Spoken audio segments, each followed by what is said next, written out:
Hello,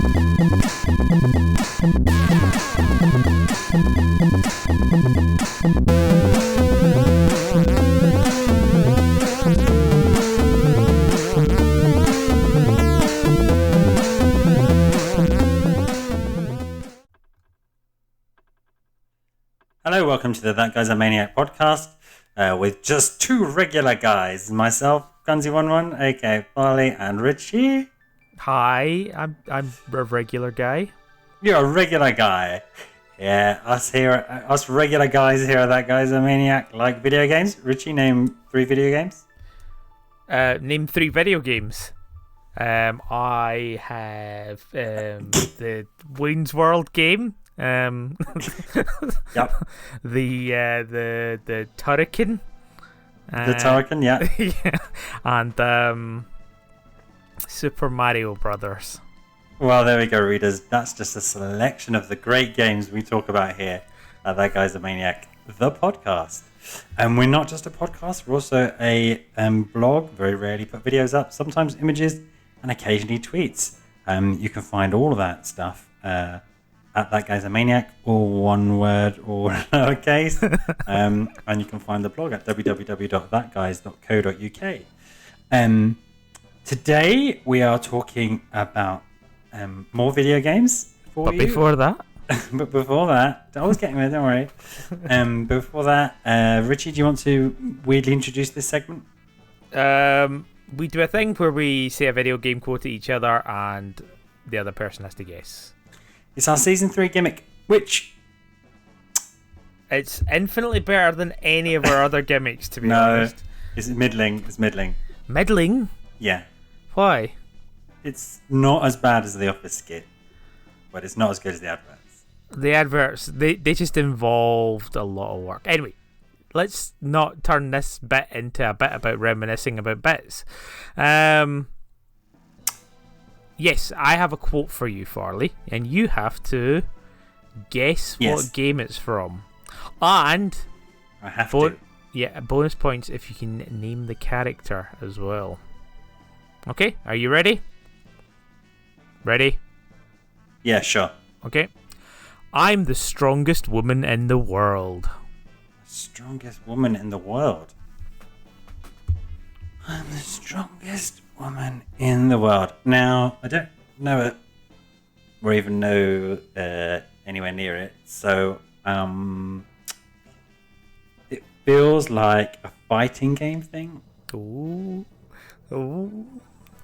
Is that yes, it's a fighting game, yeah. It's a fighting game. Whittle it down. Sounds like a woman is saying it. Yes, absolutely. Just some subtleties in the inflection tone. and how. Exactly. I think your pronunciation must be very accurate. Yeah. I'm glad you saw the effort. Go on. It sounds like a win quote. Mm-hmm. Is it like a classic quote, or is it a quote in a fairly recent game? Oh, hang on, it has to be yes or no. Is it a quote from a fairly recent game? I don't know. Okay. Ooh, he doesn't know. Interesting. I'm gonna go for most obvious, just in case. Is it Chun-Li? Yes. Hey. What game? So yeah, this is why I don't know. I don't know if she says this in the latest. The Street Fighter the movie video game. Maybe. It's from Street Fighter 2. It's the victory quote, but she might say that in the later ones as well. Yeah, does she say in Super Street Fighter 2, Street Fighter 2 Turbo? She probably says it in all of the Street Fighter 2 spin-offs as well. But there's probably some Capcom nerd just raging. No. Sure, only in the US version. Sure, says it in the Argentinian version that was ported to the Super Famicom. But yeah, of course, I have played Street Fighter 4 and Street Fighter 5. I have no recollection of the winning quotes or anything like that. I just thought I would go classic. And yeah, there you go. Well done, Farley. Are you keeping tally? Thank you. What? Are you keeping tally? Oh no, I'm not. I said, do you think she's the strongest woman in the world? Oh, right. Do I think she's the strongest woman in the world? I do not think she's the strongest woman in the world. Who do you think is the strongest woman in the world? I don't know.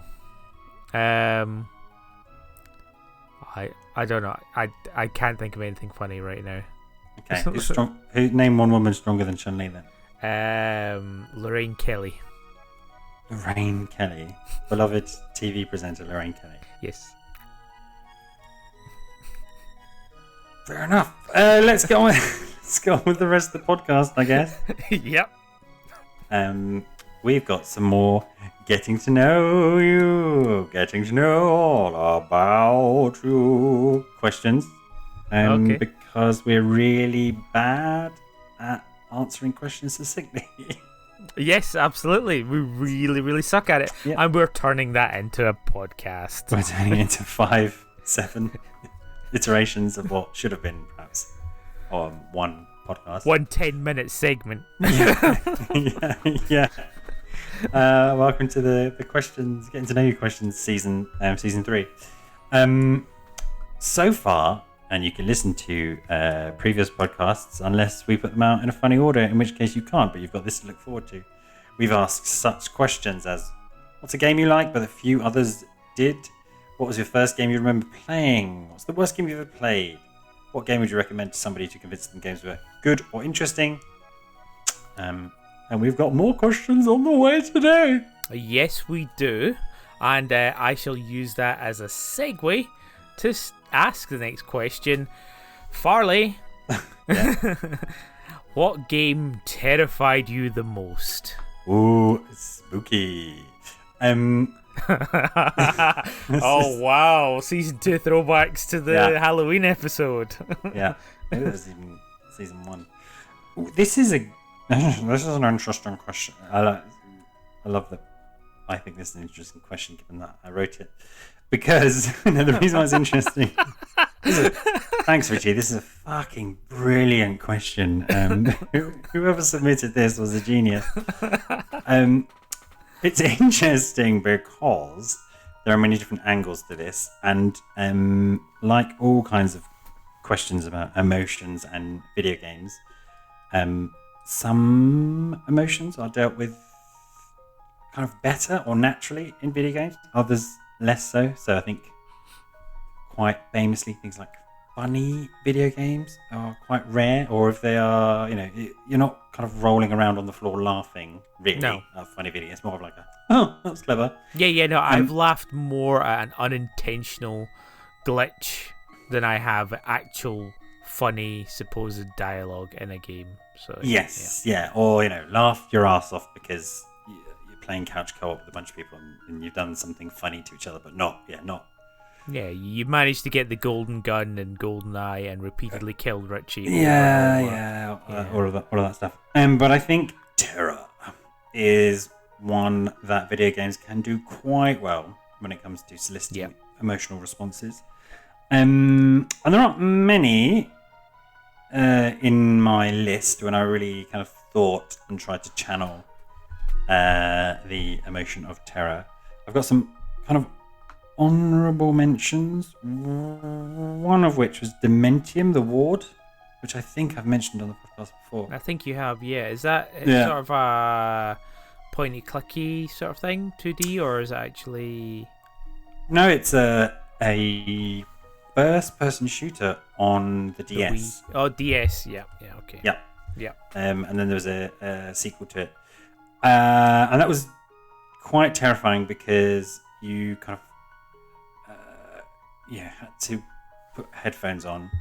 So because you've got your headphones on, because you've got quite small screens, it's quite intense. And so there were a couple of times I had to put it down. It wasn't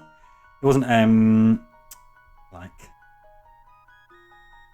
psycho scares. I think it was more I can hear a grumbly man and he's going to pop out of that cupboard. Yeah. And I have to shoot him, kind of thing. So that was in my honourable mentions. And then kind of got 3 in my top most terrified, and I can't really split them, I guess. One of which is Forbidden Siren, which I think I mentioned before. Yeah. Again. That's the Parasite Eve, or is that? No, it's my family got quite into horror games, I guess, kind of via Resident Evil and Silent Hill. So for a while we were ordering anyone that kind of came up. So it's Forbidden Siren, I think it's called Red Rose. It was around that time. And things like the Clock Tower, is it right? The Clock Tower? All Tower, of those, yeah. All of those kind of, scary looking games. And Forbidden Siren gimmick was set in Japan, and there's kind of zombies. But the gimmick was you could use your, psychological powers to tune in to see through the eyes of the enemies. Oh God. Yeah, so you'd be creeping in. First of all, and this kind of typifies all the games on my list, I think. It was brutally, very unforgiving. So, it's not like you could Silent Hill your way through it by smacking them around. Basically, if they got you, you were done. If you're very lucky, you kind of escaped. There's more than one, you were actually done.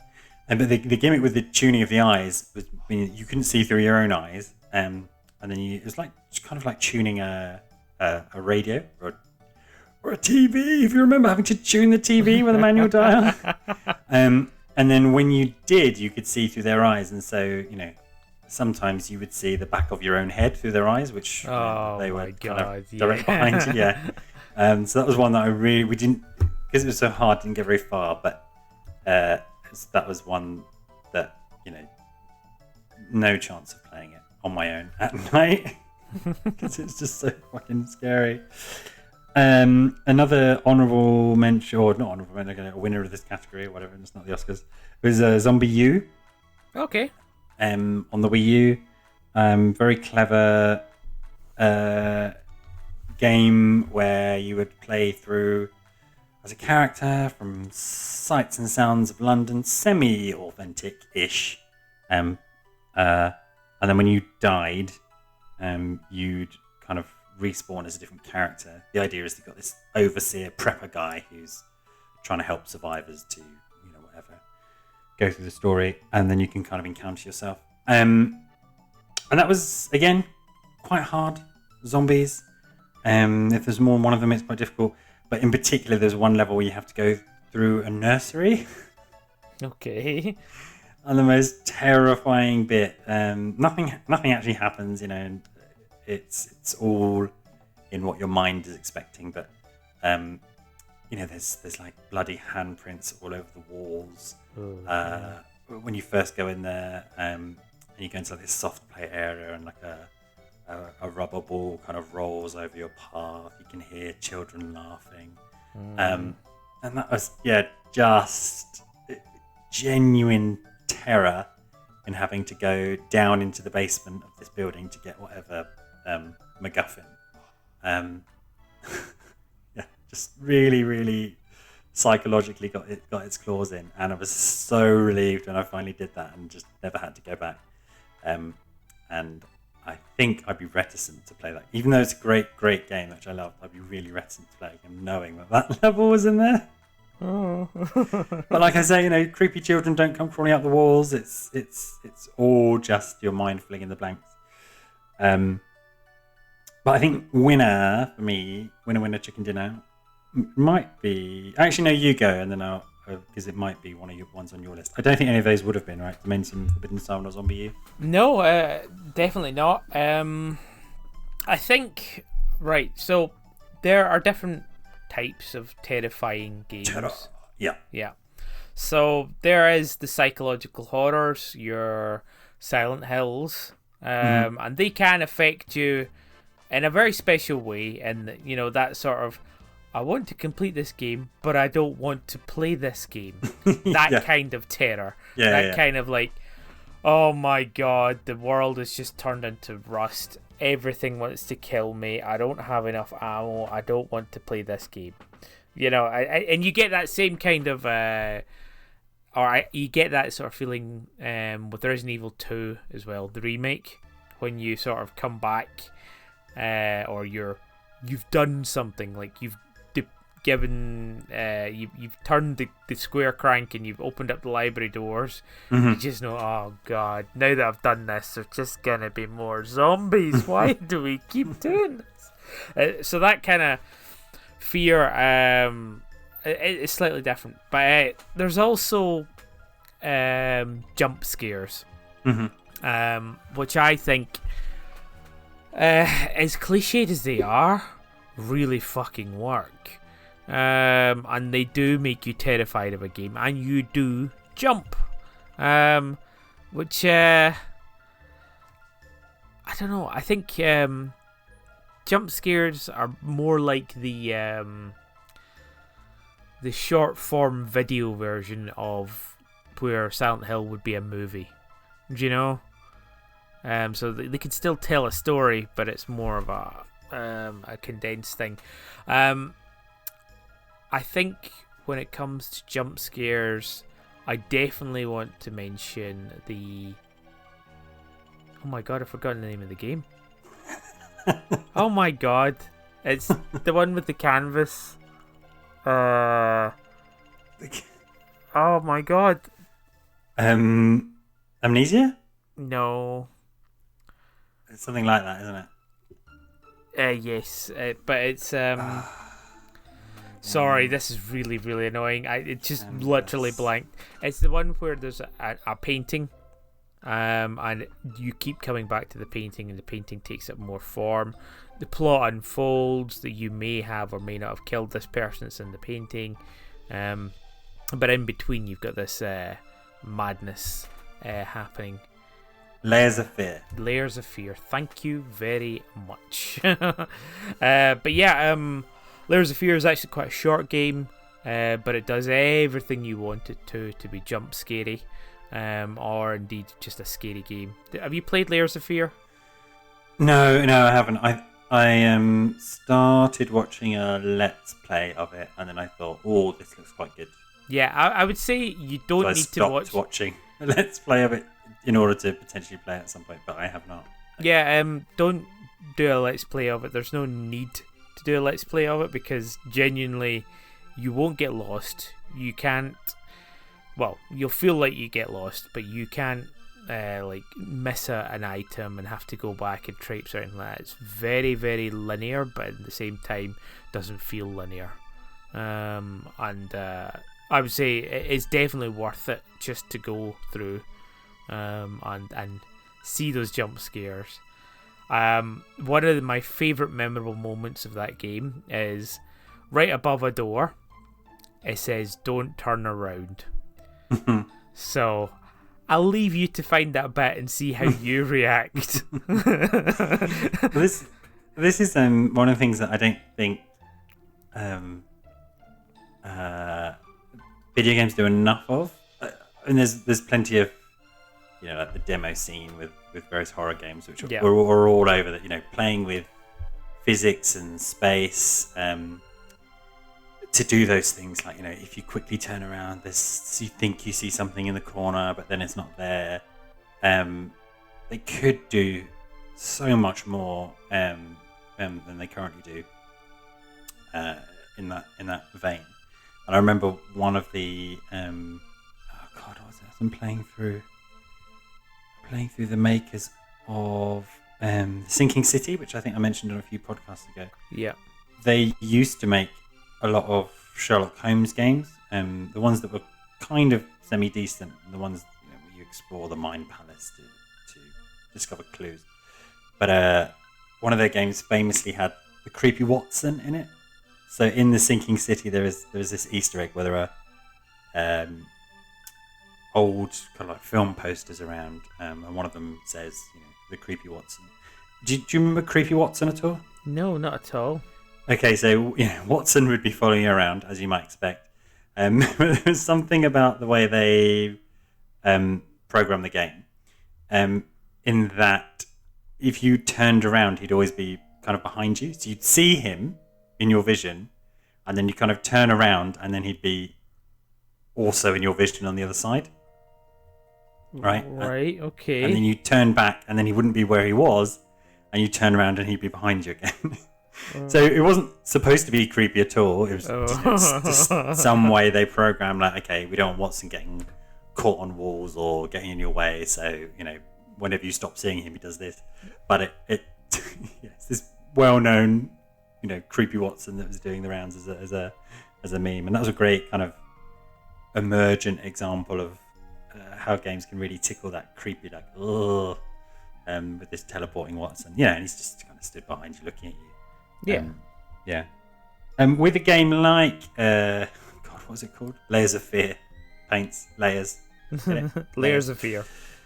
Can you kind of play them more than once, or are they one and done, right? Because the jump scares are what it's all about. No, because you can make choices. Like, do you turn around or do you not turn around? That sort of thing. I think it's one of these ones where, because you're going through the game, and you're actually going reasonably quickly through the game. Yeah. I would say, like, in 3 or 4 years, you could come back to it. It would all be fresh, and you would still probably fall into the same pitfalls and still, do the same things that would mess you up. Yeah. I think it has a New Game Plus version. Nice. Or there's something else you can do to mess around with it. That being said, I bought Layers of Fear 2, which I like less. It's set on a ship. There is a plot going on in the background. So, what is it you called those games where you sort of wander and you get the story told to you?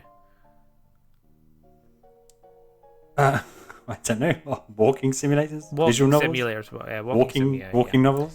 It's not too far off a walking simulator.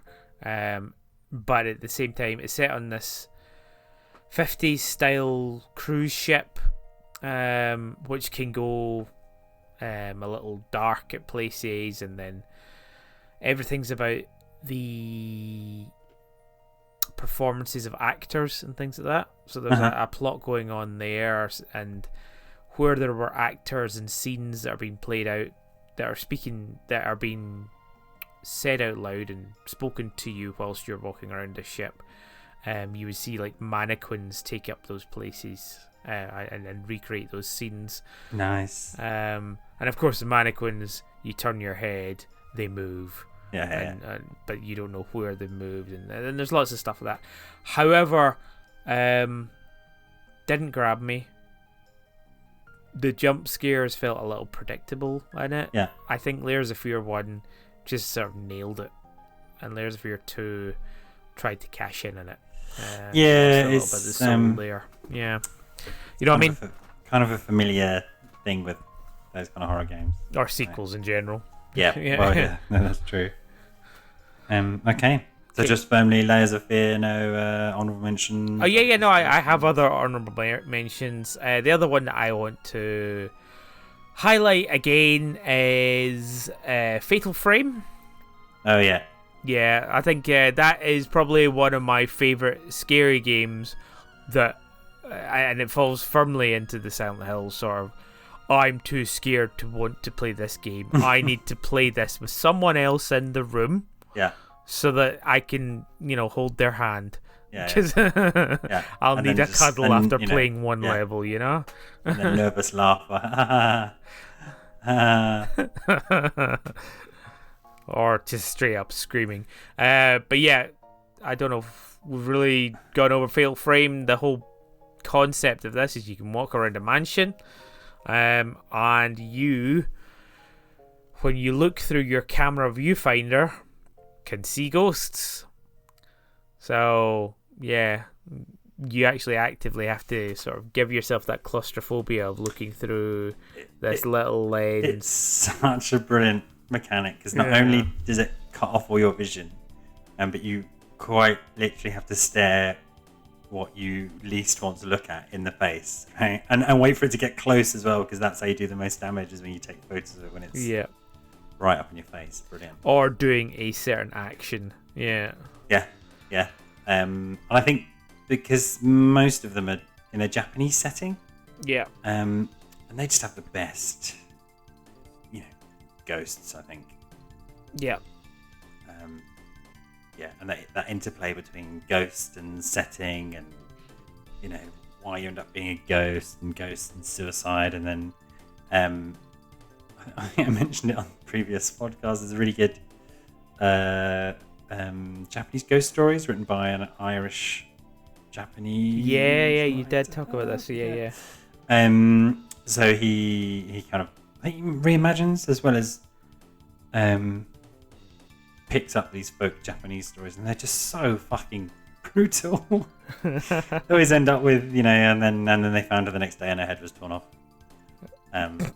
With some moral lesson in there, like, don't look at the sun when it's setting on a certain time of year. So something about the foreignness, I guess, of the ghost stories that really works, or helps to add to it. But which Fatal Frame you talk about? Because there's a gazillion, and the availability over here has been patchy in the past. The Fatal Frame that I'm talking about that I played was on the GameCube, and I couldn't even tell you what one it was. I just played through it, borrowed it from a friend, and I think we played it together because I was just scared of it anyway. But yeah, it was just such a great concept. I loved it and hated it at the same time. I have been following the Fatal Frame that has come out recently on Steam. Oh yeah. And apparently it is a port from the Wii U. Yeah, the Wii U version was kind of wild because I think we got it really, really late, and it was so big. If you didn't have extended storage, it was like the only game you could have on your Wii U. No way. Yeah, so I never played it as much as I wanted to. Yes, and that's the one with two girls. And they're also a spirit in Super Smash Brothers. All right. Okay. Yeah. And the level to beat them is brilliant because I think it's Luigi's Mansion. Yeah. It's the assist trophy, which is, you get the big Fatal Frame camera moving around, and if it snaps you, you freeze in place. I can't remember who would be two good Smash Bros characters to be the Japanese schoolgirls. Let me look it up. I'm going to guess it's one of the squid people that you like. Oh yeah, because they have like a little Splatoon. Splatoon, thank you. Because there's one of them has a schoolgirl outfit. Oh my god, Fatal Frame Universe. That's it. Smash Brothers Ultimate. It doesn't say. Damn it. Annoying. There we go. Okay. Use that opportunity to log into Super Smash Bros. Ultimate and play the Fatal Frame Spirit Trophy if you care. Yeah. Exactly. But I'm not doing that right now. No, let's not look this up. Right, okay, cool. And I think the final one, probably the same one as you. I've mentioned it 20 times already. I'm just going to do a nod to all of the Silent Hill series because, as a horror genre, I really like the psychological play. I like the weird demon enemies. I love the switching from real world to the fake world, or the rusty, bloody world. And of course, there's always a plot line heavily centered around guilt of some kind, and then just the weirdness and the and the overtly sexualness that they add in as well. The noises that they make the enemies when you shoot them, and like the scenes are like what's going on there? Legs and yeah, it's all very weird and creepy and primal, and yeah, I think it's a very special series and does terrify you as well. Yes, yeah. Gotten somewhat worse with later iterations, trying to tie it all into the single events of one of the games. I think of that entire series, really, we talked about it a million times, really, really love The Room. Yep. Such a good entry. And as ever, I think my favourite is still Silent Hill Shattered Memories on the Wii. Because you... do you remember this? You beginning of each chapter, you're visiting your therapist, and he gives you stuff to do, and then depending on what you do, that changes the story. So in one of the tests is, what lessons did you enjoy doing at school? So you pick the lessons which you enjoyed, and then that determines the layout of the school, and you go to the school. Or you colour in a house, and then at some point you go to a place that you think's your home, and it's the same colour as the house. It's very cool. Yeah, themed around ice.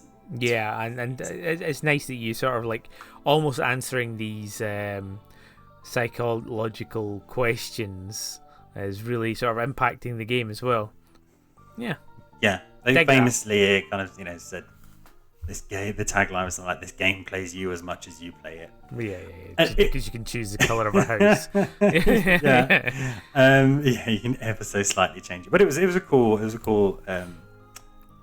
feature to introduce. And then, interestingly, which I think split people who played the game. When you go to the other world, in this one it's frozen, so everything. Oh yeah. Everything's a bit more blue rather than red. Yeah, and encrusts with rime and grows over.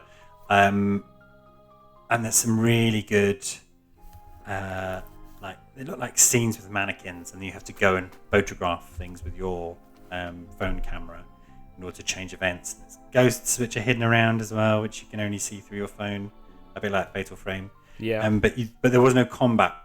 You could only run away from these like baby spirits that would endlessly chase after you.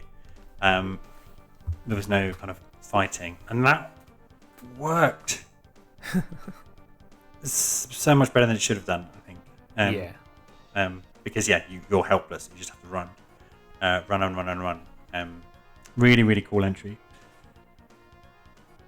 But I think the game that has most terrified me is probably Alien Isolation.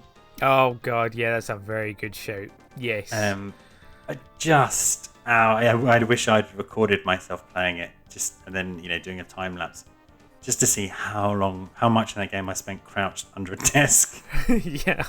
Now listen, I fully get you. I've only ever seen the trailer. I haven't done like long plays. I own Alien Isolation. I watched the trailer and I was like, this is not a game for me. No, this sounds so horrible. It's very, very good. I still haven't finished it. Again, I have to really get into a mindset to play it. But it's not just for me. It's not just terrifying because there's a big scary alien and it's really hard. You don't really stand much of a chance of warding it off, let alone killing it until the story, I imagine, lets you. But it's because you can't really predict its behaviour. And I just love that idea. It's not like you can, as we've said many times on the podcast, sometimes once you see behind the emerald curtain, right? Okay, here's how this game works. So, I can always, like in Silent Hill, what's the one where they have the twin baby gorilla guys? That's Silent Hill 4. Is it this 4? Yeah. You know that if I run at them and lean to the right, lean to the right when they do their attack, I can squeeze past them, right? Yeah. In this one, it's like I don't know where it's going to be. There's no sense of, here's a safe room. or I'll just do this, and you're just petrified of making a noise or interact with the environment. Really, really good. And I was thinking of this recently, actually, so it's very timely. I've been reading a compilation of sci-fi by this author called Greg Egan, who's an Australian author and is a hard. He writes hard sci-fi. He's a mathematician, so everything.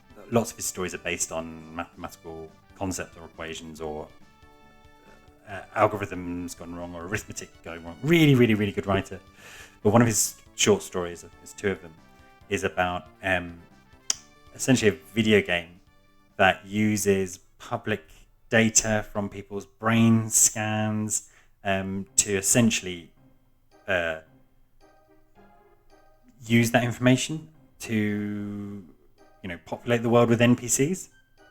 Okay. So they're not real people, and they're kind of based on the combined memories of lots of different people, but to varying degrees they're aware that they're in a video game, and that they can be deleted, and sometimes customers come through, and that's a really, really good idea, and it's a good story. I was thinking about that when you were talking about one of the games you were talking about, where everyone's actors and they're replaced by mannequins. Yeah. I'm sure there's a game out there like this, or a couple of games out there like this. It'd be really interesting to have a kind of horror game where, as you're rounding a corner, you caught NPCs talking to each other as if they were aware that they're in a video game. Right? Yeah, that whole meta. They have to put on a show for you, and something's going on here. It's not just a normal video game. Yeah. There's lots of. Sort of like Free Guy, the horror movie. Yes, yeah. In game form, just yeah. Eavesdropping on NPCs talking about them being trapped in this game.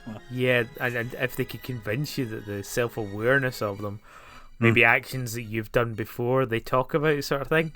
Yeah. Oh, I'm already creeped out thinking about that, man. Yeah. It's just sat on the title screen, like, yeah, maybe not today. Yeah. I wonder why he spent so long on the title screen. Yeah. Done the NPCs mentions. Oh man, right? Yeah, that's a good one. I mean, like I say, I'm sure there's some low budget Czech horror demo type games which already play on this idea. And then we got stuff like Stanley Parable, which is kind of getting there, right? In terms of it's kind of a horror movie thing. Yeah.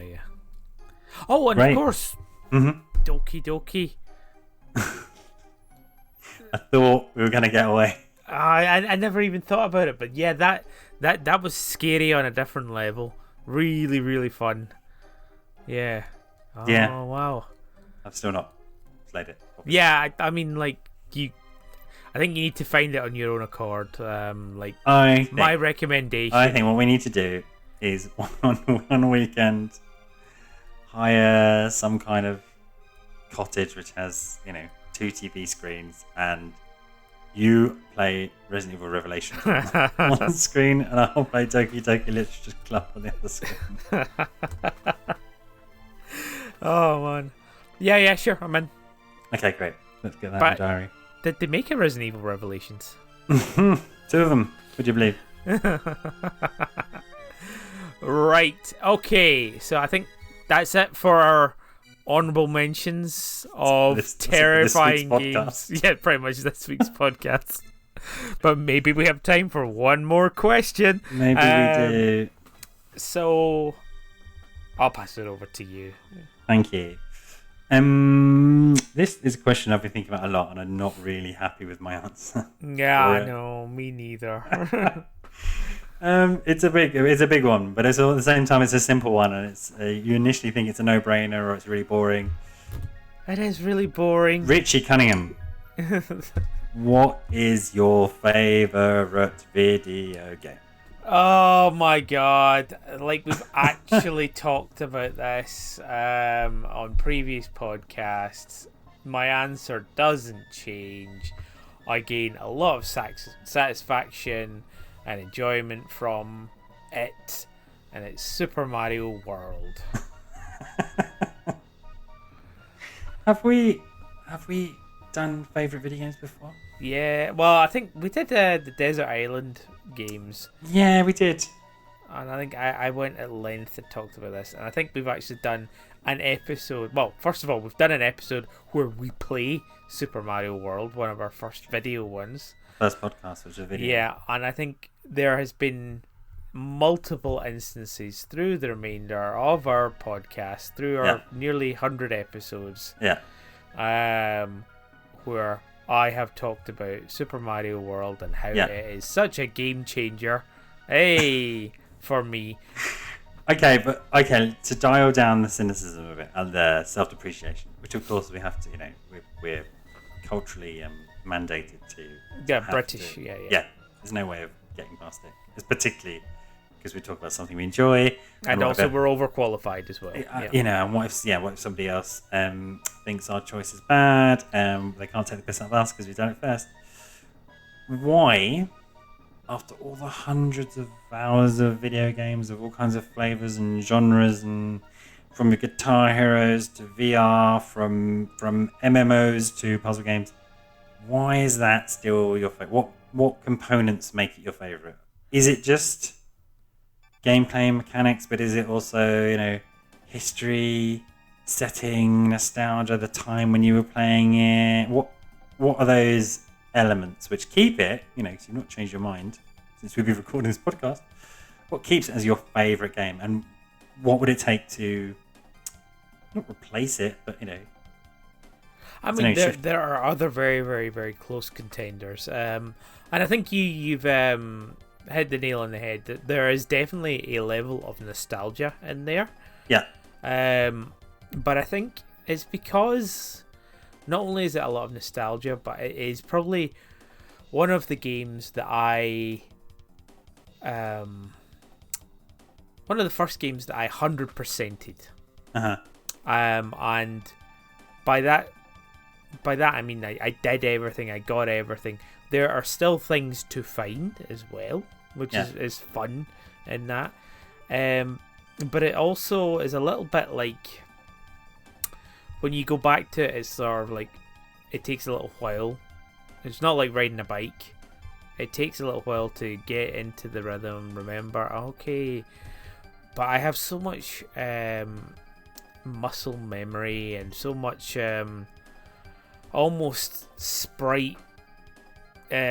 pixel perfect knowledge of exactly when you can fly, why you should fly here, and I think it becomes an exercise of probably ego to go back and do it and remember all this stuff and be able to do it as well. And I think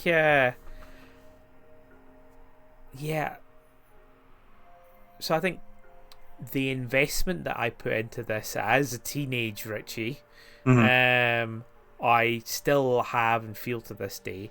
Along with that, there's so much in this game that I just thoroughly enjoy as well. The secrets that exist, the setting, the music, I like. It was so different from a Mario game, and that zeitgeist when it came out has just never left me. Does that make sense?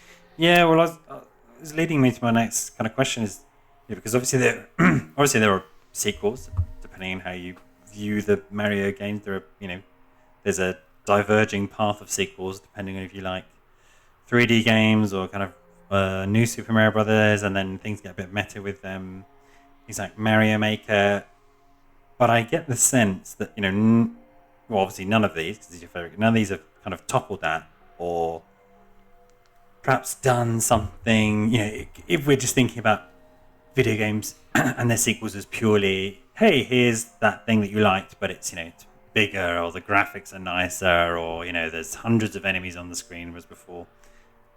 But obviously none of that improvement has, do you get what I mean? It seemed to be like a special combination of one, the slight weirdness of it, it's a bit like Mario Brothers 2 in Power Territories, in that it's like a weird game, right? There's lots of shit that just appears in that one game that you never see ever again. Yep. From power-ups to enemies to gimmicks, you name it. So how come there isn't a sequel to this, which is more, or is it just because is there something unique about it, or standalone in the Mario game pantheon that? Well, there have been sequels to it. So directly, the sequel that came after it was Super Mario World 2 Yoshi's Island. Yeah, which is loved by many, right? Yeah, that's not the crap one. And it's a good game. Is it a sequel to Mario World 2?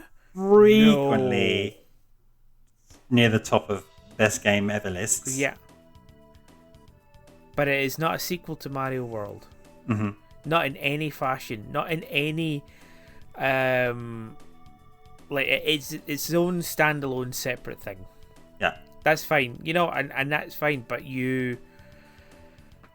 calling it a sequel, calling it Super Mario World 2, I'm sure that there's fucking headcanon for a lot of people that make that a sequel, but it is not, and I would definitely contest that. I think there is so many weird things in Mario World, as you were sort of saying, grabbing a feather and you get a cape, and that cape, the concept of a cape spinning and hitting an enemy with a spinning cape, that is your attack as well. There's so much about it. Even just that weirdness of actually flying with Mario, like the tipping forward and the pulling back and getting the sort of parachute air, and then learning how to sort of almost constantly fly like an infinity machine sort of thing, keeping that sort of bounce going. But then also using the I think it was Mario Maker 2, maybe the original Mario Maker, I forget. One of them gave you the tools from Super Mario World. Yeah, I think it's a sequel. The first one didn't really. Mario Maker 2, and those if you went to kind of the level store in inverted commas from some of the most popular levels or some of the famously just difficult levels, all of the hardest ones were with the Super Mario World tool set, power-ups, enemies and stuff, just because the cape just gave you so much flexibility. There were things you could do to get like a couple of frames of invincibility, so you can do the spin and then you bounce off. You've also got like crazy stuff that you can do with throwing stuff vertically. Just this loads of this complexity which you didn't need to beat the game, but in order to kind of master it or get all the coins or some of those Star World levels, it just gave this really broad tool set from on the surface, Mario platforms, things in boxes. And I mean, I think the nuances that you got from that game, it kind of has sort of the goat simulator effect. A lot of these I don't think were intentionally programmed. These things came out of the game, and I think there are people who get into speedrunning and take advantage of bugs and stuff like that. I kind of feel like this was my only really dipping my toe into that. It was more because I enjoyed the game so much, and I found these things like I can't go past a fruit in a tree without having a Yoshi and getting 2 coins out of it instead of just one, because I'm so conditioned. And I think going back and revisiting and seeing those conditioned things happen, and I think when we were playing it, I was showing you the first castle and just hey, just keep climbing, and if you never touch the ground, you're just gonna get 1-ups and 1-ups and 1-ups forever. That sort of stuff. That's the silly things. But as you go further on into the game, or at least some of the things I was trying on Star Road, it's so hard. That game is so hard, yet it's still a challenge. Like, you remember how horrible that level was with the jumping. You did it. Yeah, and then there's other ones where you have to get the pea balloon, where you float, and there's literally nothing but enemies until you can find another pea balloon, and then there's more enemies until you can find another pea balloon. Balloon, what a name. There must be a better name for it. But it's also, I think, elements which are very richy. I'd say they're richy elements. Like, it doesn't really dictate how you play it, right? So it's like, hey, if you fancy, you can just keep coming back to this bonus level, right? Yeah. Rinsing it for 1-ups and power-ups and then leaving. We're not going to stop you from doing that, or we're not going to put a limit on doing that. If that's what you want to do, that's fine. And I think that kind of stuff really appeals to you, right? Yeah, I think, like, just like to sort of practice and get really I can really optimize. Good. Or I can optimize, or like stock up, which gives it a little bit more. It gives it a little bit more kind of freedom in how you play it, I guess, or approach it. Yeah, and like there is an optimal way to approach it. If you want to speedrun, or if you want to do all 96, or like anything else like that. I mean, like, yeah, and it's been a while, and each time I come back to it, I revisit the challenge, but there are little moments of my muscle memory just kicking in, like the whole double coins with the Yoshi and stuff like that, where it's just like, right, okay, this is me, this is the thing I'm going to do, and like stuff like when we were playing, and I went and got the key because I knew the secret to the level. I knew how to get that secret because I needed to keep the cape till X point, and I knew how to keep it cape because I knew where all the enemies fucking were. You know, it's silly, but yeah, like I dig that, and there's other stuff like the getting the different coloured Yoshis and keeping a blue Yoshi for X amount of time, or knowing that in the next level you're going to have to ditch that blue Yoshi because you can't complete the level with with a blue Yoshi on there, you know, that sort of stuff, and yeah, I have a lot of fun with that, and getting to certain levels. There's even a level I still don't fully understand, and anyone who's ever played Super Mario World will probably be in a similar position. There's one level on Chocolate Island, and basically when you get to the end of what feels like the level, but it's just a very, very short section, it depends on the number in your score, the number of coins you've collected, or the number of Yoshi coins you've collected, as to what the next phase of that level will be. And it keeps on going like that, and you have to do something or just keep progressing until you randomly find the end of the level. And sometimes you'll come back to the start and have to go through it again, and I still don't fully understand how. I just luck and persistence that level and get past it, because you never need to do it again.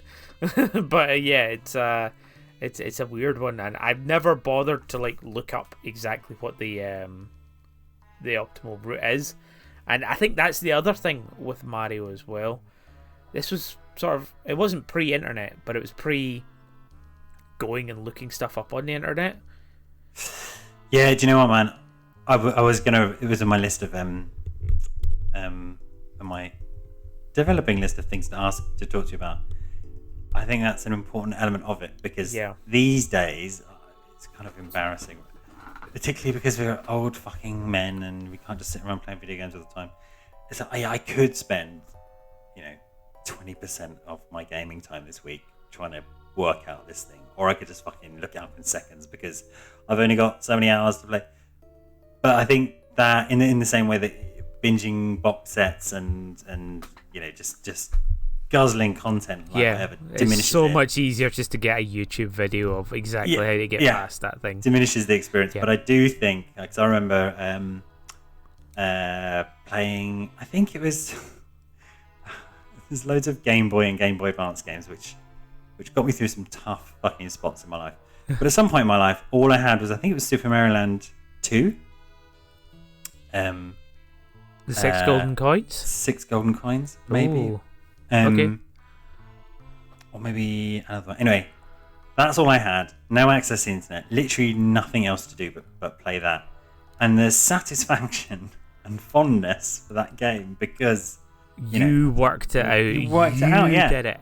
Yeah. You couldn't write a guide about it, but you know in your soul that you can still play those bits and things like that, you know? Yeah. I had a similar thing with Wario Land. Did you play Wario Land, Super Mario Land 3? There's a throwback to a previous episode where neither of us were getting that right, weren't we? Yeah. Oh, right. Okay. Yeah, we've already talked about this. I thought so. Yeah. Super Mario World. Oh, what is it? Super Mario World 3. Super Mario Land 3. Sorry. Land is the Game Boy ones. Land 3. Wario Land, Super Mario Land 3. Yes, love that game. Oh my gosh. Yeah. And so he's got like the jet and the bull, and he's also got these secret levels where the whole point is to collect all of the treasures. I just remember, I think it was the second treasure. I spent so long hunting in those levels trying to find where that secret treasure was. But it wasn't because just you can see. I think you can see from the overworld map, right? That there is a treasure and you haven't got it. So you knew it was there, right? You could narrow it down to, I've not got something here. Yeah. And I think, I love Wario Land, and I've gone back to play it, and I think it's still a very, very solid game, but it suffers from really shit graphics as well. Like, I would love to see that overhauled. Same mechanics, same everything, sort of like Diablo 2 remaster, you know what I mean? Where you can see the old version and still flick a button to see the Game Boy. Yeah, and whereas instead just have some sort of like Paper Mario styly, pretty version of Wario Land. That would be so good. And I could happily play through that again.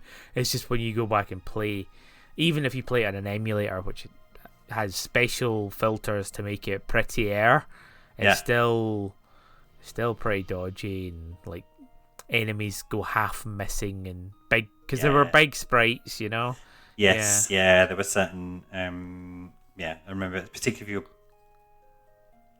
doing his ball dash all over this plot. Yeah, or the jet dash. Yeah. There'd be scan line issues, or I guess not scan line issues, whatever the Game Boy equivalent. I know exactly. It was really, really putting the Game Boy graphics to their limits, as it were. Yeah. But even, as I said, even in emulation, that struggles because it's, you know. Have you played it on with using a Game Boy, Super Game Boy? Yes, and in fact, I played it through entirely on the Game Boy Color on the Super NES. Nice. Yeah. I didn't get a Game Boy until after that, and was able to then play it. But yeah, it was. I think it was basically I got the Super Game Boy because I really, really enjoyed Super Mario World. And I thought I'm gonna get a Super Game Boy, and I got Super Mario Land 2 and Super Mario Land because they were my spiritual sequels to those games. Yes. Super Mario Land 2, however, is hard and horrible. Wario Land's a bit more forgiving. Yeah, Super Mario Land 2 is fucking hard. Yeah. But at least it's slightly saner than Super Mario Land. Slightly. Right, now, I need to stop talking about Super Mario World and things like that. Can we just quickly, I know it's cliche, but can we just quickly reminisce about how in Super Mario Land you fly a UFO and it becomes a side-scrolling shooter at some point? Sure. Great. So, mentioned. Good. Right, now, Farley. Yeah.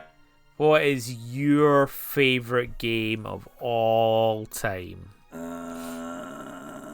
It depends. I did a lot. No. Yeah, you only one. Did a lot of soul searching because there are games which have really good memories of, and that's partly due to when I was playing them, who I was playing them with, what was happening at the time. There's some kind of unique experiences. Shout outs to when we managed to catch 100 versus 1. So good. But I think, and so you're thinking about my favorite game of all time, and it's not even the game that I've spent the most time with. It's not even a game I've replayed more than once. But it is. I'll have to look up the name. What? You don't even know the name of the game? No, I went to get the name. I'm having a brain fart. Surely that's the name. Yeah, it's okay. It's not like somebody else completely forgot one of the names of his games earlier. It is Pokemon Channel for the Nintendo GameCube. Okay. Was that genuinely your favorite game? Yeah, I think so. Was it a game? Well, this is so. I have fond memories of the GameCube, as I'm sure I bored everybody with many times before.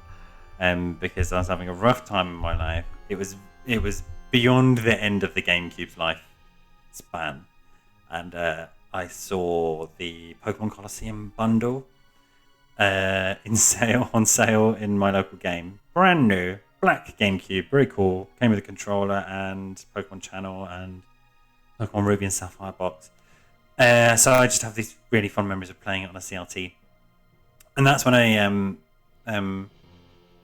I guess really got into the interconnectivity between the Pokemon games, and that's where they really went mad for it, because Ruby and Sapphire came out, and then you could link to Colosseum 2, Channel, Box, and so I picked up GameCube. Do you remember? I distinctly remember it was hard to buy GameCube games in this country. Yeah. At the height of the GameCube's popularity, they were just so rare in shops, rarer than it ever was, I think, with the Wii U. There's no like depth to the catalog, and so I used to trawl these indie game shops. Do you remember indie game shops? Yeah, when they existed. Just finding gems like Pokemon Channel and Rogue Squadron and the Metroids, because you just couldn't kind of get them, and this was really pre like internet shopping as well, so that was a bit of a crapshoot too.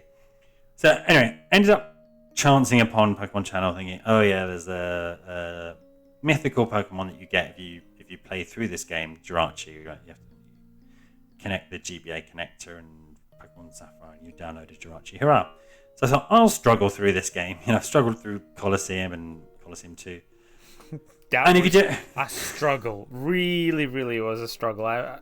I had those Colosseum games, and it's not that they're shit games.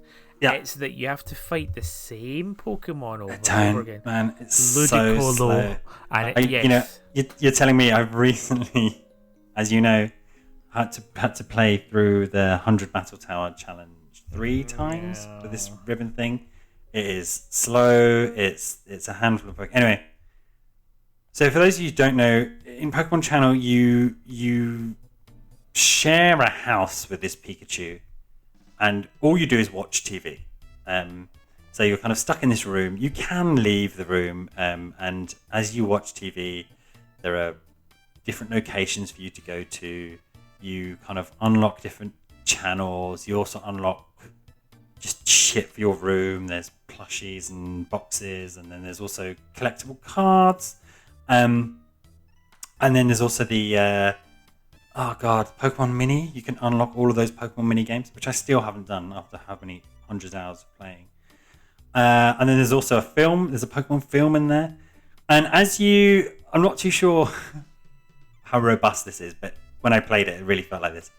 As you watch TV with Pikachu, your Pikachu kind of develops a bit of a personality. He has his...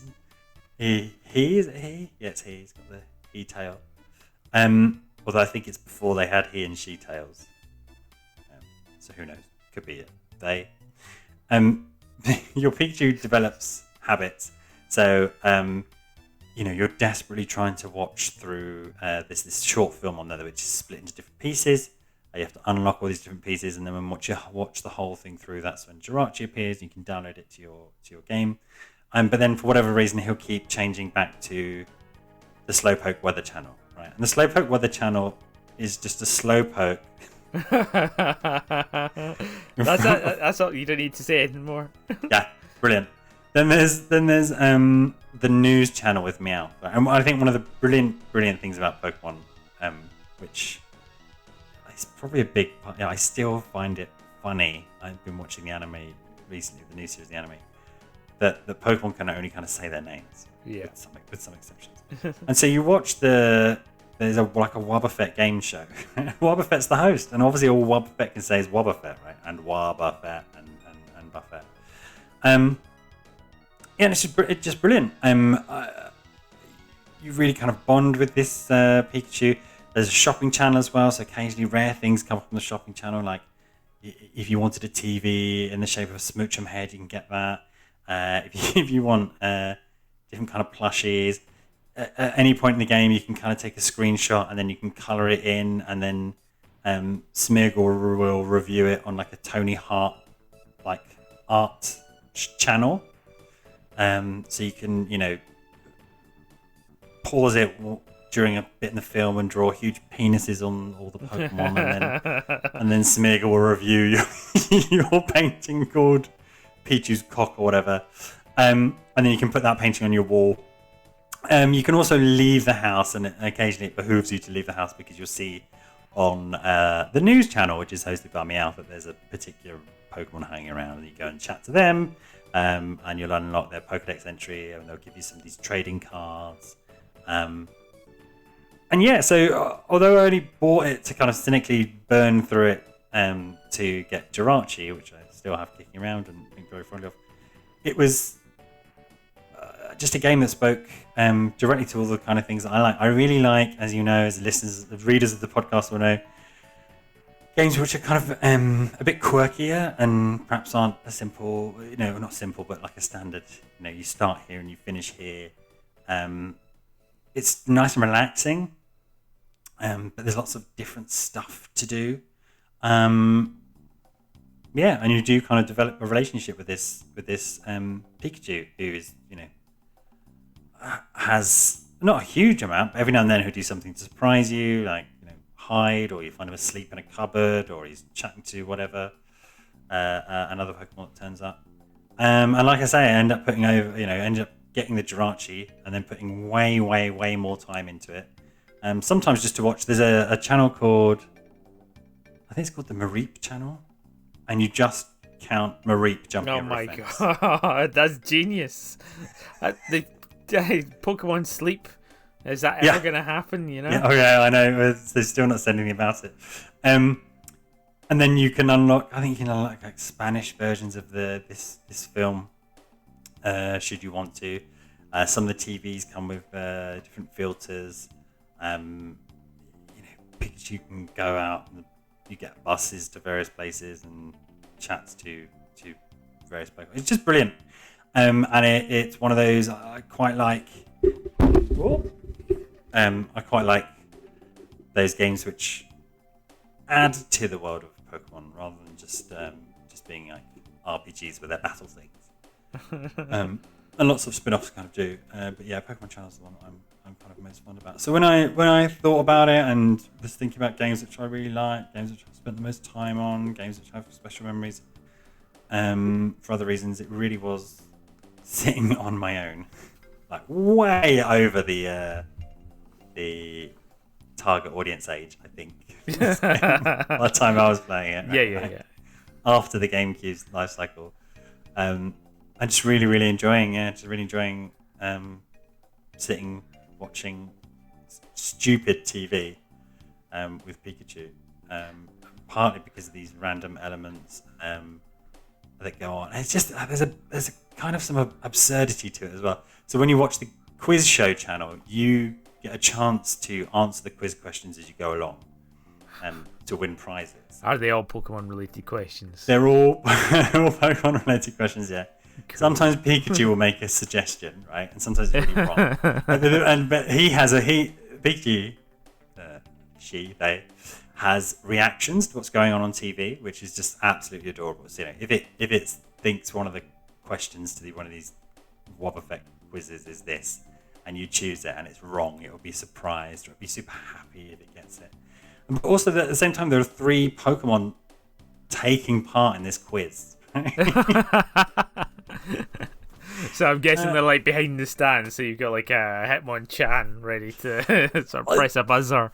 Yes. So you got 3 like a panel show. You've got 3 brilliant. little booths, and depending on how well they do, the platform rises up, and so sometimes they win. Sometimes I think there must always be a winner. But yeah, so essentially you're watching, like a really limited AI TV show as well at the same time. Yeah. Which just I don't know. It's that kind of stuff which really resonates. Yeah, resonates. It really releases those nice endorphins. And like I say, I've still got loads of the Pokemon mini games to unlock. And those are brilliant, genuinely brilliant. I think one of my second favorite game is one of those games. It's I think it's something like Snorlax's Lunch, and it's really simple.